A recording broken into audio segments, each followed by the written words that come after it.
comment vous analysez le score que votre courant a fait, 10%, vous attendiez à mieux, vous le disiez, mais pourquoi ce que vous portez pèse si peu dans le parti aujourd'hui?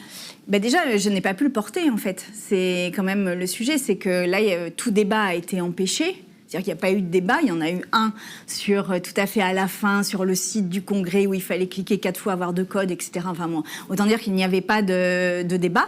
Et puis surtout... Vos positions, elles sont connues dans le parti, quand même. Oui, mais ça a été présenté comme un référendum un peu pour ou contre Marine Tondelier. Voilà, Marine Tondelier a été réélue.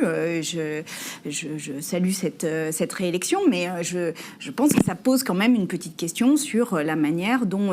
les Verts qui ont été en tête enfin voilà, on a été les premiers, je crois, à interdire le cumul des mandats. On a été les premiers à porter des modes de scrutin paritaires. On a été les premiers à faire plein d'innovations démocratiques. Et puis à la fin, on se retrouve avec un mode de scrutin sur le Congrès quand même extrêmement verrouillé. Donc les professions de foi n'ont pas été envoyées à tous les militants, ce qui quand même est la base.